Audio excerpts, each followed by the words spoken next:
Fellow Ghanaians, once again, good evening.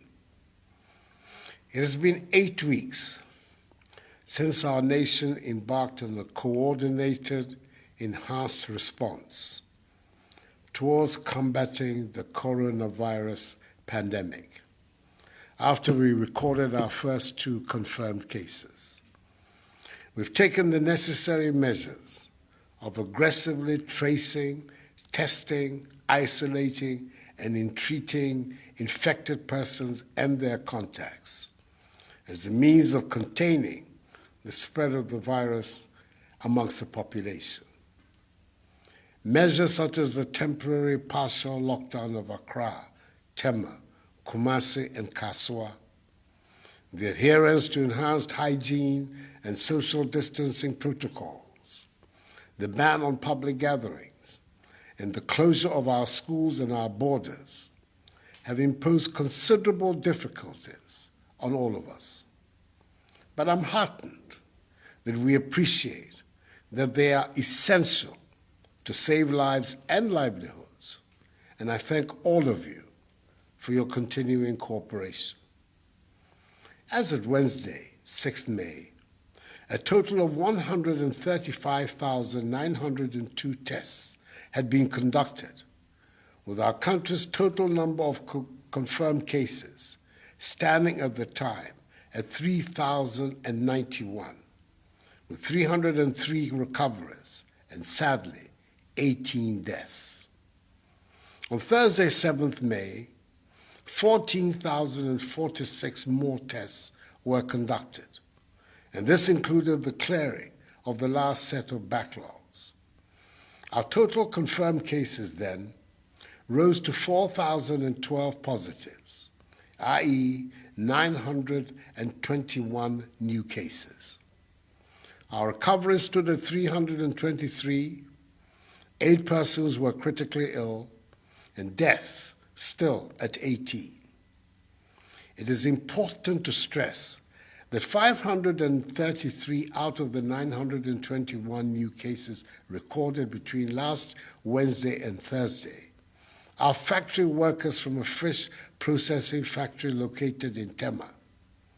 All 533 persons were infected by 1 person.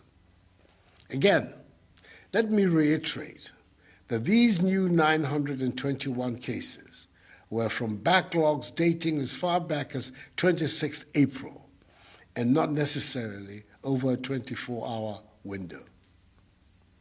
The coming on stream of 7 more testing facilities across the country to complement the efforts of the Noguchi Research Institute, the Kumasi Center for Collaborative Research, and the National Public Health Reference Laboratory at the Kolebu Teaching Hospital have meant that we have been able to clear all the backlog of tests, and the reporting on the cases of infections since Friday, 8th May, is now current.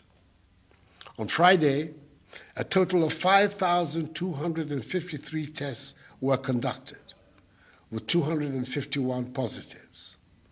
On Saturday, 2,255 tests were conducted, with 266 found to be positive. For today, Sunday, a total of 3,045 tests have been done, with 160 testing positive. These relatively lower daily numbers of infections are welcome and reinforces the fact that the measures instituted to help reduce person-to-person contact and help defeat the pandemic are working. So, as of today, Sunday, 10th May, the country has conducted a total of 160,501 tests, with our total number of infections standing at 4,700, with 494 recoveries, 5 persons being critically ill, and 4,179 persons responding to treatment. 22 persons, virtually all of them with underlying illnesses such as hypertension, diabetes, and chronic liver disease, have unhappily died. We must understand that the more people we test for the virus, the more persons we will discover as positive, and thus have the opportunity to isolate and treat them. If you do not test people for the virus, you will not find the persons who are positive, let alone isolate them from the population and treat them and prevent them from spreading the virus. Indeed, had we not been proactive in undertaking enhanced contact tracing of infected persons and had relied solely on testing persons who reported to hospital, which is the practice followed by some other countries, i.e. routine testing, our total case count would have stood at 1,413. The other 3,232, i.e. two-thirds of the population of positives, would have been undetected and still be within the population, unknowingly infecting others. I know some political actors will want you to believe that our current numbers represent a failure on the part of government. Do not begrudge them. They need to make such comments for their political survival. On the contrary, we must be emboldened in the knowledge that the 4,700 persons infected so far with the virus have been identified, taken out of the population, isolated, and are being treated. The implementation of our strategy of aggressively tracing, testing, and treating is our surest way of rooting out the virus. This early identification of persons with the virus ensures that they do not spread the virus to others. We are provided with the opportunity to treat them, and it helps us to understand better the dynamics of the virus. The rapid implementation of all of our policies has resulted in our low infection, hospitalization, and death rates, some of the lowest in Africa and indeed the world. We certainly must be doing something right in Ghana. Our country has administered more tests per million people than any other country in Africa. And in fact, the World Health Organization, WHO, has reached out to us to share our sample pooling experience with other African countries so they can adopt this strategy and also ramp up their testing capabilities. It is thus vital that we continue to maintain the measures of enhanced hygiene and social distancing protocols to contain the spread of the virus, as they are the surest way to a quick return to a life of normalcy. All stakeholder bodies I have interacted with over the last 3 weeks in the health, labor, religious, chieftaincy, educational, hospitality, tourism, and creative arts sectors share in this opinion because collectively we believe they are essential for our very survival. These groups are also being engaged on the way forward towards the easing of these restrictions so that our social and economic lives can go back to normal whilst protecting lives at the same time. Soon those engagements will enable us to design a clear roadmap for the easing of restrictions. In my address to workers and the nation on May Day, I announced the extension of the closure of our borders for 1 more month as the means to continue halting the importation of the virus into our country. Tonight, I've come into your homes to announce that the ban on public gatherings, as set out in Executive Instrument number 64, has been extended also to the end of the month, i.e. 31st May. So during this period, there will continue to be a ban on public gatherings such as the holding of conferences, workshops, parties, nightclubs, drinking spots, beaches, festivals, political rallies, religious activities, and sporting events. All educational facilities, private and public, continue to remain closed. There's still a ban on funerals, other than private burials conducted with not more than 25 persons. It is noteworthy that the police are arresting and prosecuting persons, irrespective of their status in society, who flout these regulations. We cannot allow a few persons, for their narrow, selfish interests, to jeopardize the health, well-being, and safety of the larger population. If you fall foul of the law, you will face its full rigors. Fellow Ghanaians, like you, I would like to see an end to these restrictions. I know the difficulties each and every one of you has been through over the last 2 months. You've had to alter completely your way of life. You've had to stay at home, except for specified purposes. You cannot travel outside the country. You cannot go to church. And you had to cancel activities usually associated with Easter. In this holy month of Ramadan, our Muslim brothers and sisters are having to pray at home instead of congregating at the mosque and foregoing the public celebration of the Eid. Parents are having to bear the extra burden of providing care for their children who, instead of being in school, are currently at home. Operators of trotros, taxis, buses, markets, hotels, restaurants, bars, and nightclubs have lost their patronage of their clients and, as a result, lost much-needed incomes. Significant numbers of people have unfortunately lost their jobs because of the impact of the virus on our economy. Most of us want to hang out with our families, friends, and loved ones in a social setting, but cannot. Uncomfortable as these restrictions have been, we have no option but to stay the course. We can only guarantee the safety of each other if we continue to adhere to them. As I've said before, these restrictions cannot and will not be a permanent feature of our lives.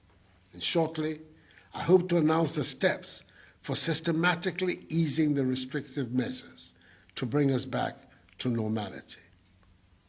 Each one of us, however, can help to speed up this process if we continue to practice the measures of social distancing, washing our hands with soap under running water, refrain from shaking hands, and wearing our masks whenever we leave our homes. These measures must be respected by all. We do this not just for ourselves, but also to lessen the workload on our health workers, who continue to be at the forefront of caring for those affected by the virus and caring for the sick in general.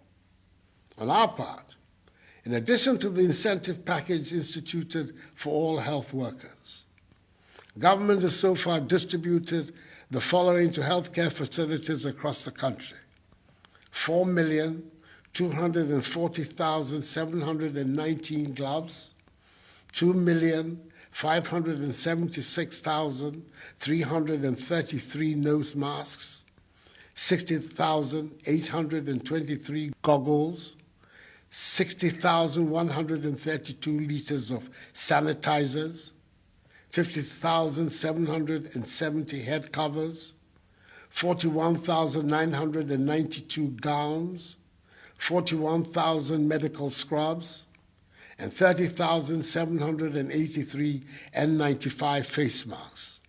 Further, we extended this gesture to other frontline actors engaged in the fight, with the presentation of 5,000 PPEs to members of the media. And tomorrow, Monday, 11th May, 10,000 domestically produced face masks and more money will be delivered to the National Commission for Civic Education to enhance its capacity to undertake the important work it is already doing. Let me once again thank the healthcare workers, including all those responsible for the tracing, testing, and treating, for their heroic contribution to the fight against the pandemic. They will be long remembered in our history. In advance, I say a hearty aiko to the Ghana Registered Nurses and Midwives Association, which celebrates its 60th anniversary on Tuesday. This weekend, I chaired a 3-day cabinet retreat at Peduase Lodge to examine in detail measures aimed at reviving and strengthening our economy. I'm happy to reiterate that government is putting in place a resilience and recovery plan with the overarching aim of finding more resources to strengthen the productive sectors of the economy, to ensure sustained economic activity. We're rolling out a soft loan scheme of 600 million cedis in this month of May to support micro, small, and medium-scale businesses. And as you know, the commercial banks, with the support of the Bank of Ghana, have also instituted a 3 billion cedi credit and stimulus package to help revitalize industries, especially in the pharmaceutical, hospitality, service, and manufacturing sectors. The Minister for Finance is working tirelessly to find additional resources to supplement these amounts, including the resources to finance the construction of 88 district hospitals, Agenda 88, and 7 regional hospitals, which he will announce at the appropriate time to Parliament and the nation.